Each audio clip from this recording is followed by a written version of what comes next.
ابن نافع مدنی کی قرات ہے اور ابو بکر کی بھی قرات ہے، ٹھیک ہے، اور جہاں پر بھی ہو وہاں پر یہ لوگ کاف کے ضمے کے ساتھ پڑھتے ہیں، کیا نکورا، وہو المنکر، نکرا ہو یا نکورا ہو، وہ کس کے معنی میں ہے؟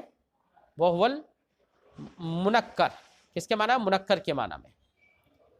وقیل النکر اقل من الامر، نکر جو ہے وہ امر سے کم تر ہوتا ہے، نکر سے امر سے کم تر ہوتا ہے۔ کیا کہنے کا مقصد ہے؟ اور بلکہ اس کو هو المنکر مت پڑھو، هو المنکر پڑھو، نکرا کا معنی منکر، منکر نہیں، کیا ہے؟ منکر، منکر کا مطلب ہوتا ہے برا، تو اب معنی ہوا لقد جئت شیئا نکرا، تم تو بہت بری بات لے کر آئے، یعنی تم نے برا کام کیا، یہ معنی ہوگا، منکر نہیں۔ وقیل النکر اقل من الامر، اصل میں صاحب تفسیر اب آگے قیلہ سے یہ بتا رہے ہیں، جب پہلا معاملہ ہوا تو وہاں پر حضرت موسیٰ علیہ السلام نے فرمایا لقد جئت شیئا امرا، تو وہاں پر امر فرمایا اور یہاں پر نکر فرمایا، تو امر اور نکر کے درمیان کچھ فرق ہے کیا؟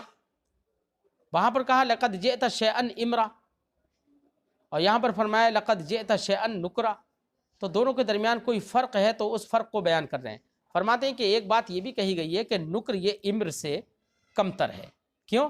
لأن قتل نفس واحدہ اہون من اغراق اہل سفینہ، کیونکہ پہلا معاملہ یہ تھا کہ پوری کشتی والوں کو ڈبانا، اور دوسرے معاملے میں صرف ایک جان کو قتل کرنا ہے، اور ظاہر بات ہے ایک جان کو قتل کرنا یہ کمتر ہے اور آسان تر ہے اس کے مقابل کہ پوری جماعت کو قتل کیا جائے۔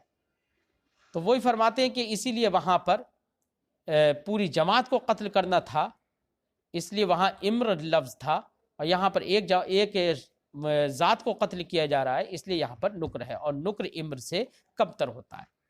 فرماتے قیلہ کہا گیا ہے النکر اقل من الامر، نکر یہ امر سے کمتر ہے، کیوں؟ لأن قتل نفس واحدہ، کیونکہ ایک جان کو قتل کرنا آسان ہے، من اغراق اہل سفینہ، اہل سفینہ کے ڈبانے سے، پورے کشتی والوں کو ڈبانے سے۔ اور معنی ہو یا معنی یہ ہے جئت شیئا انکر من الاول، یعنی نکرا ہے یہ انکر کے معنی میں ہو، معنی یہ ہوا کہ تم تو ایسی چیز تم لے کر آئے، تم نے ایسی چیز کی ہے انکر من الاول جو پہلے سے بھی زیادہ عقل میں آنے والی نہیں ہے، کیوں؟ لأن الخرق یمکن تدارکہ بالصد، کیونکہ پھٹن جو تم نے تختوں میں پھٹن کر دی تھی، تختہ اچیل دیا تھا، نکال دیا تھا، اس خرق کا تدارک اور اس کی تلافی ممکن ہے اس طور سے کہ اس کو باندھ دیا جائے، بند کر دیا جائے۔ ولا یمکن تدارک القتل، اور قتل کا تو تدارک ممکن ہی نہیں ہے، کیونکہ جو جس آدمی کو قتل کر دیا وہ تو مر ہی گیا، جب مر گیا تو اس میں تو تلافی ہو ہی نہیں سکتی ہے، تو دوسرا والا معاملہ جو ہے وہ پہلے معاملے سے کیا ہے، بالکل اس میں تلافی کی گنجائش ہی نہیں ہے، تو پہلے والے کے مقابل دوسرا والا معاملہ زیادہ سنگین ہو گیا۔ جب زیادہ سنگین ہو گیا تو اگر زیادہ سنگین کے معنی میں ہو تو یہاں پر نکرن بے معنی انکر ہوگا، یعنی حد سے زیادہ، بہت زیادہ برا، ٹھیک ہے۔